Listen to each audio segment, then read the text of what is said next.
So, I mean, clearly these things are critically important they're very important to newborn immune development and health. So, I mean, the logical step is this is probably why infant formula manufacturers are adding this into their products and promoting their products as containing these prebiotic sugars, right? When you look, when people do the meta studies, when you look at neonatal health outcomes for formula-fed babies versus mom's milk-fed babies, there's not even a comparison. And this is across the globe. It doesn't matter if we're talking North America, Japan, South America.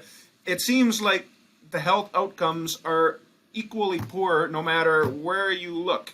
Formula-fed babies generally tend to have more hospital visits. There's more chronic diseases. There's more infections.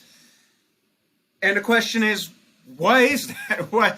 Because nutritionally, on a big scale, the number of calories from fats, from carbohydrates, everything is similar.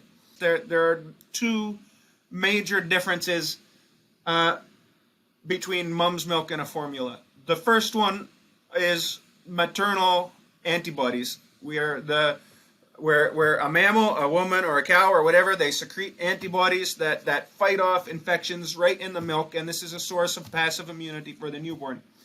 The other major thing that's missing in formulas until very recently is, as you say, these prebiotic milk oligosaccharides. And what the industry has been adding for a long time now to formula are groups of actually, they're not even oligosaccharides, they're bigger than that. We call them polysaccharides because there's more than 20 simple sugars all stitched together. And we call these things galacto-oligosaccharides or fructo-oligosaccharides, where it's basically a polymer of fructose or a polymer of galactose, the simpler sugar. And these definitely, we know in both people and animals, do have a prebiotic effect. They are not digestible directly by us. They go all the way through the digestive tract intact until they reach the colon or large intestine, where then they're broken down by gut microbes and fermented. But there's one big difference. Well, there's a few big differences. The first difference, of course, is the size. As I mentioned, these things like galacto-oligosaccharides, they're very large molecules. They tend to be anyways.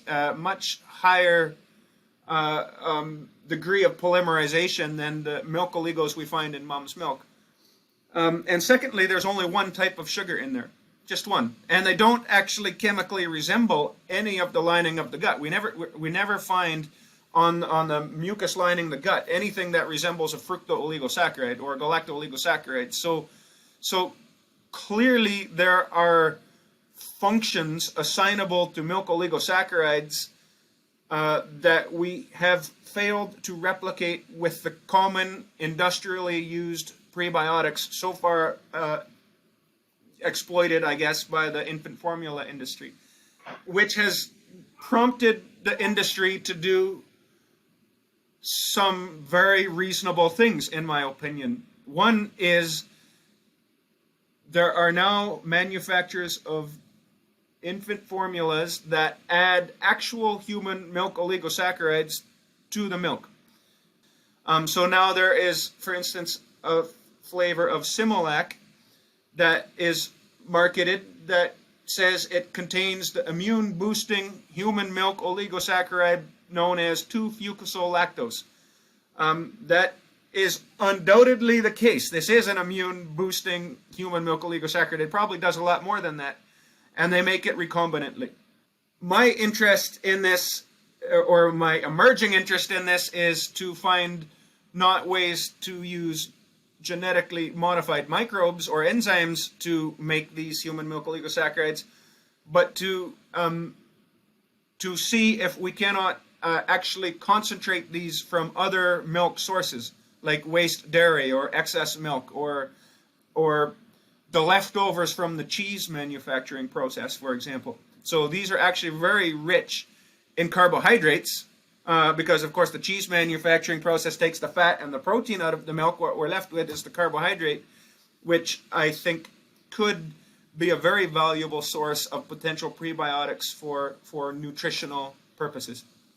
If we're looking at human milk in particular here. You said we have up to 10-fold more than any other mammal in terms of these milk oligosaccharides in that milk. What's the complexity of the products that we're looking at here? Are we talking about thousands, tens, hundreds? What are we looking at here? People tend to agree that there are roughly about 200 known human milk oligosaccharides. Not all of those have had chemical structures actually definitively linked to them yet.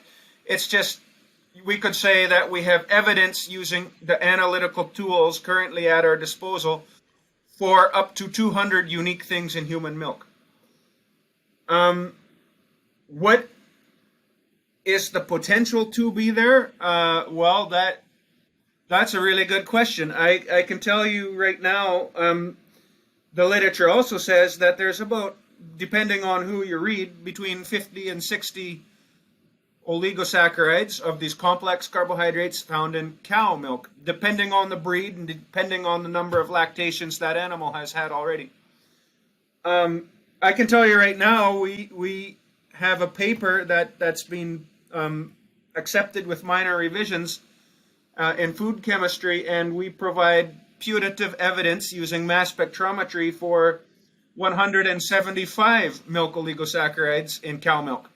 So almost as much in a cow as we find in human. Now the structures are going to be different, but do you want to bet we're going to find new things in human to definitely push that number well above 200? I'm sure we will, because we found some really interesting new ones in cow milk that no one's even thought about looking in human milk yet for. So I guess to answer your question, probably less than 1,000, probably more than 200 unique entities. So this is obviously quite complex. We know that manufacturers are doing something right now based on the available evidence, but I mean, what do you see? What does the future look like? And are we going to see more of these put in infant formula? Are you and I going to be taking little HMO capsules to help our immune systems get stronger as we get older? Or how do you see this evolving, do you think? So there are people already who have turned to extremely rich sources of these carbohydrates to maintain their own health. And I think that is directly, that makes a lot of sense. I think that makes a lot of sense. And I think we also find that maybe fluid milk sales in North America are declining. There's just less demand for putting a bunch of 2% milk on my Wheaties in the morning. However, I don't think you can say the same thing about yogurts, about kefirs, about other dairy-containing products that are made with, for example, milk components. So instead of just whole fluid milk, now we actually take the protein from milk or the carbohydrate from milk, and we manufacture a yogurt from that. And I think actually we will find these to be very rich sources of human milk oligosaccharide-like molecules. Maybe in some instances exactly the same chemical entities will be in our glass of kefir. All right, Wes, this has been a fantastic discussion. This seems like very complicated work, and I'm glad someone like you is working on it. So thanks for taking the time today. You're welcome. Thanks for inviting me.